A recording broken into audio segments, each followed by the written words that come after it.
L'optimisation des pages existantes sur un site, c'est une mission essentielle du référencement. C'est pourquoi RM Console va vous aider à trouver les plus prioritaires à optimiser en premier et vous indiquer exactement quoi faire grâce à de l'IA. C'est très simple, je vais vous le montrer dans cette vidéo. Alors pourquoi il faut souvent optimiser ces pages en SEO? Première raison, l'adaptation continue à l'algo de Google. Vous savez, il est mis à jour plusieurs fois par an, et donc vos pages doivent rester conformes, on va dire, aux dernières exigences de Google. Raison numéro 2, des opportunités de nouveaux mots-clés. Optimiser une page existante permet de découvrir de nouveaux mots-clés pertinents que vous n'aviez pas ciblés précédemment. En effet, vous devez adapter votre contenu aux évolutions des besoins des internautes et donc aux intentions de recherche de votre audience. Raison numéro 3, la concurrence ne se tourne pas les pouces. À vous de travailler également. Alors, comment vous allez trouver d'abord les pages les plus prioritaires à optimiser en premier? En général, je vois souvent cette erreur. On va traiter les pages soit qui génèrent le plus de trafic, ou le plus de leads, ou d'objectifs, ou le plus de revenus. Mais c'est tout à fait insuffisant parce que ça prend en compte qu'un seul critère à la fois. L'erreur numéro 2, la plus courante, c'est de se focaliser sur un tout petit nombre de pages et de travailler tout le temps les mêmes pages. En fait, sur votre site, d'autres pages peuvent avoir un gros potentiel d'optimisation. En fait, dans l'idéal, il faut tenir compte évidemment du potentiel de croissance des pages, qui est lié à quoi? En fait, à leur optimisation SEO actuelle, si jamais elle est trop faible, c'est-à-dire qu'il y a des moyens de progresser. Et il faut évidemment rester concentré toujours sur des actions qui vont vous apporter une forte rentabilité. Alors tout ça, c'est trop compliqué à faire, ça tombe bien. Vous avez juste un clic à faire sur RM Console. Vous voyez, dans le module Page à optimiser, vous cliquez sur Lancer une nouvelle recherche de page à optimiser.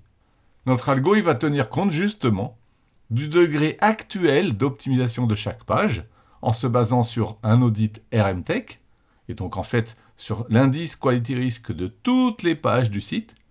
Et l'algo se base aussi sur des performances de toutes les pages sur les derniers mois en allant puiser ça dans Google Search Console.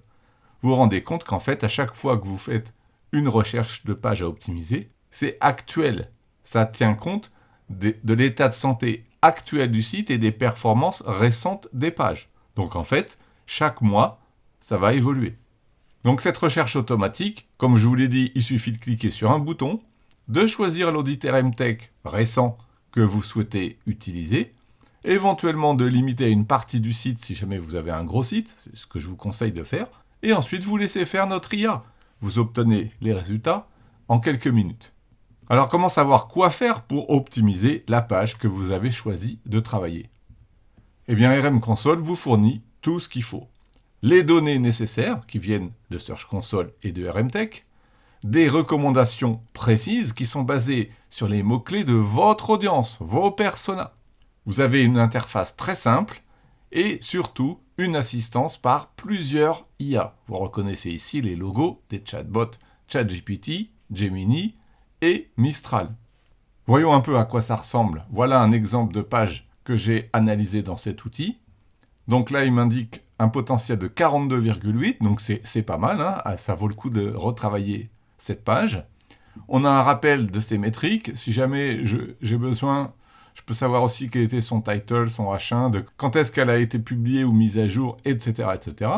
Et l'interface est constituée de 3 parties. Une première partie, c'est ce que j'ai commencé à montrer, c'est le bilan. Donc ici, je peux voir l'évolution de son trafic, en clic, en impression, en position moyenne. Je peux voir par jour ou par semaine. J'ai également la liste des mots-clés les plus importants de la page, qui sont regroupés en fait sous forme de clusters. Il s'agit ici de mots ou d'expressions qui sont utilisés par votre audience.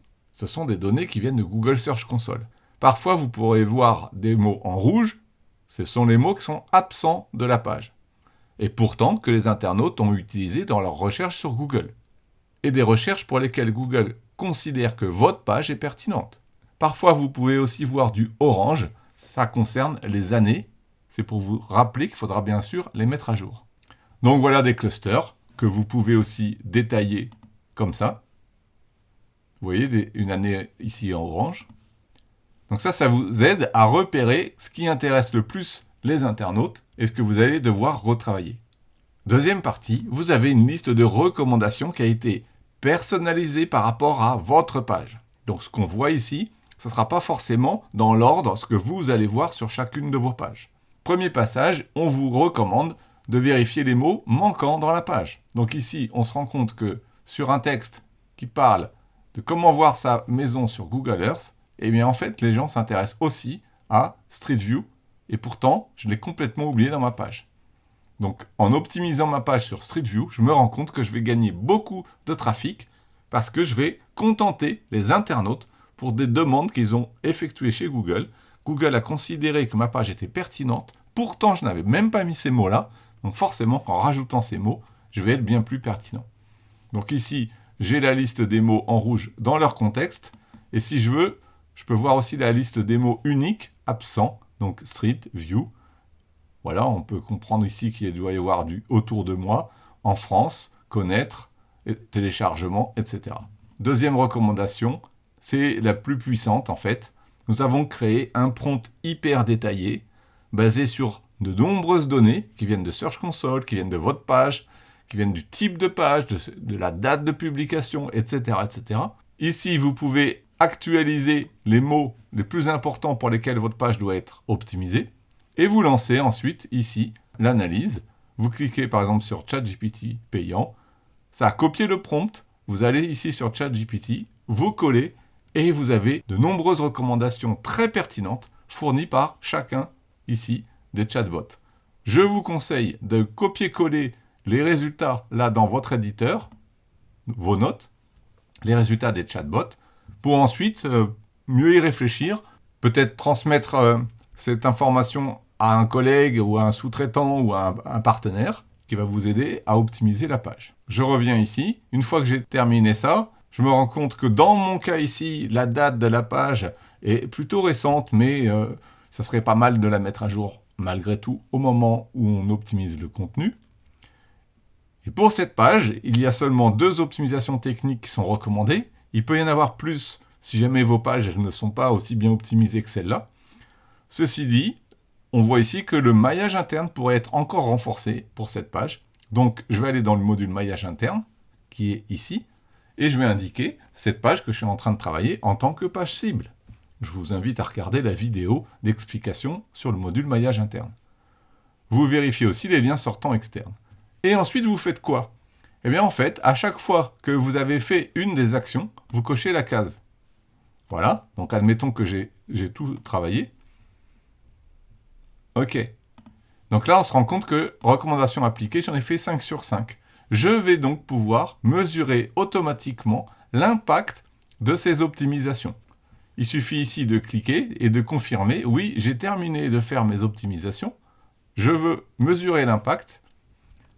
Un suivi d'action a automatiquement été créé. Vous pourrez le voir dans le module Action. Et d'ici quelques jours ou quelques semaines au maximum, eh bien, vous aurez tous les résultats. Le module va vous détailler à quel point cette optimisation de page a été efficace. Alors, quelques rappels sur le mesure du succès, après avoir optimisé une page. Il suffit d'un clic sur un bouton. RM Console va tout mesurer et va vous prévenir quand les données seront disponibles et vous détailler des résultats qui ressemblent à ça. Là, par exemple, on se rend compte que après le début de l'action, le nombre de clics s'est mis à décoller. La même chose sur le nombre de requêtes sur lesquelles la page sort dans Google, avec une forte augmentation ici des requêtes en top 3, c'est la zone en vert foncé. On peut avoir les stats détaillés mot-clé par mot-clé. Est-ce que j'ai gagné, perdu, des positions, du trafic, etc. Vous pouvez tout exporter. Vous voyez ici que l'analyse n'est pas faite que sur un seul mot-clé, c'est sur tous les mots-clés. Là, sur cet écran, on voit que ça a été fait sur 1018 mots-clés.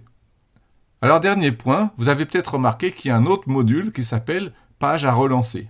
Quelle est donc la différence entre page à optimiser et page à relancer? Alors, le module page à relancer, il cible les pages en déclin. Ça veut dire quoi en déclin? Ça veut dire des pages dont le trafic se réduit de plus en plus depuis des mois et des mois. Pour ça, nous avons besoin d'une période de 16 mois de disponibilité des données, donc dans Search Console. Pourquoi 16 mois? Parce qu'on va regarder les derniers mois, là, en ce moment, et on va les comparer à un an avant. Comme ça, on n'a pas de problème d'effet saison. Et le module page à optimiser, il cible toutes les pages. Qu'elles soient en déclin ou stable ou en progression, peu importe. La période à analyser, c'est 12 mois. Donc dans les deux cas, ces modules vont travailler sur des pages qui génèrent quand même suffisamment de trafic pour avoir des données. Et puis, vous devez avoir un audit RMTech récent, c'est-à-dire 1 mois maximum, pour que notre IA puisse avoir des données fiables, récentes, sur lesquelles travailler. Petit conseil pour terminer, commencez toujours par le module page à relancer. Et si des pages sont suggérées, alors vaut mieux les retravailler en premier. Et ensuite, ou bien si aucune page à relancer n'a été trouvée, alors vous utilisez le module page à optimiser. Sachant que ces deux modules-là ont besoin d'être relancés tous les mois, au minimum tous les mois, parce que tout évolue, le temps qui passe, les performances des pages, les concurrents, l'algo de Google, etc. Vous devez en permanence relancer ça.